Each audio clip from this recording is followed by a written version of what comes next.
Hey everybody, what's going on? Here to talk about Afterparty today. This is a game by Night School Studio and was released in October of 2019, last year. This is a game I've been excited for a while now. Not sure if you've played Oxenfree or not, but that is one of my all-time favorite games, and it completely took me by surprise because I didn't know anything about it. And the same with this one. I didn't even know it was from the same studio until I saw the trailer. Like Oxenfree, this is a heavily focused, dialogue-based game.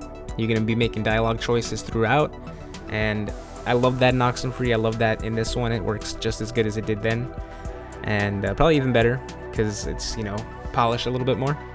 But where Oxenfree was more of, a suspense sci-fi adventure, Afterparty takes a turn from there and is much more of a dark humor and, satire story that takes place entirely, aside from the first, 5 minutes or so, in hell. And as you can imagine, there's a lot to talk about with hell.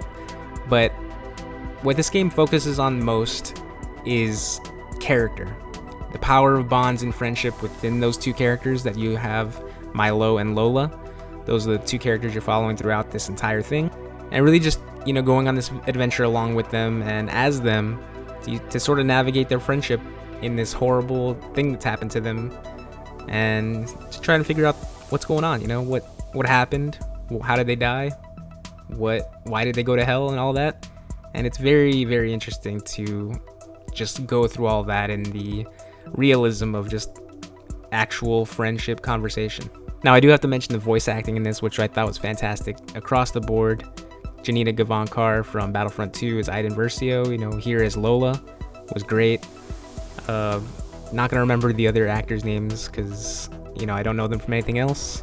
But what was great is just how the conversations felt like, real people, real conversations you would hear in real life. Sure, some of them had like a bit of a cartoony vibe to it, but I still bought into most of it. This wasn't like supposed to be an ultra serious version of hell. This was a humorous type of take on it all. So I just thought everybody worked really well in their roles. Another big aspect of this is drinking, and there is a lot of drinking in this. The drinking isn't just, there for fun though. I think it is to a certain extent, but it's also there to give you extra dialogue options. Depending on what drink you choose, it gives you sort of an attitude or a persona, a sort of confidence, and it gives you that extra option that you might need to help you or even hurt you in whatever scenario you're in. What I think is really going to matter a lot for you in whether you like this game or not is if the humor of this game and of the dialogue lands for you. And for me, I would say it landed about 75% of the time. That's pretty good. For me, that was way more than it needed to be for me to enjoy it. There were, some times here and there, like all humor, it's not gonna land every single time. But even when it wasn't working, I didn't care too much because I was distracted by the absolute beauty of the world around. It is hell, so it's sort of, terrible, but the game made it look incredible. The colors were just so vibrant. Everything felt alive. All the side characters and the random NPCs in the background felt like they belonged there, and they weren't just, thrown in there to take up space. It just felt so lived in, and everything was moving. There was always an actual breath to it all. It wasn't just stale and boring. It really was brought to life, and I thought that was the biggest standout of everything. As much as I loved the characters and the dialogue, they did an amazing job at making the world just feel great. Now, the story itself was pretty interesting. Like I said, you're controlling these characters, Lola and Milo.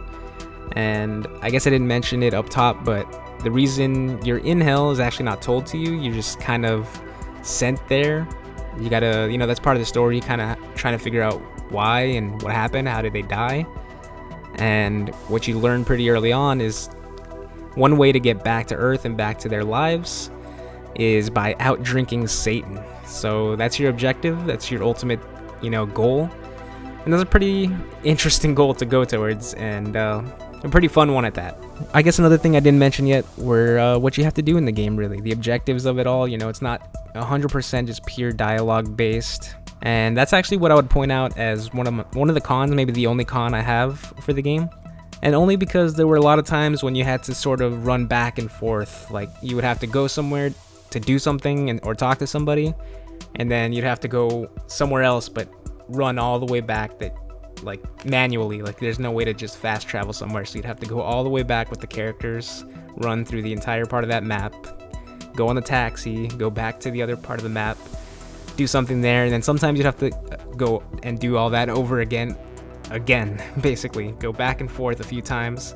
Not a ton of times. I didn't really wasn't a big problem a lot of the time. It's a sort of short game. I'd say it's like 5 hours long, somewhere around there, so it didn't really happen too many times, but I did notice it, and that was sort of frustrating here and there. Also, the finale of the game left something to be desired. It didn't quite leave me with that impact that Oxenfree was able to pull off. But that's not really the biggest negative in the world, so I can look past that for a lot of the things I did like. And so that's really the only negatives I have for the game. So yeah, I think that sums most of it up. There's so much to really like about this game. The striking visuals alone, though, that'll be something I will think about for a very long time. This is a huge recommend, especially if you loved Oxenfree. I think you'll definitely enjoy this one as well. If you haven't played it though, I would recommend you start with that one, because that'll give you a sort of better idea, I think, of what this is going for and what this is. And I think it does it just a little bit better in that one. Maybe more than a little bit better. I love that one so much. You know, if you're into dialogue choices, a lot of dialogue choices, I'd say give it a shot. So yeah, thank you for watching, and hope you had a great weekend, and hopefully this is the start of a great week for you all out there. So yeah, hopefully I'll see you in the next one, and catch you later.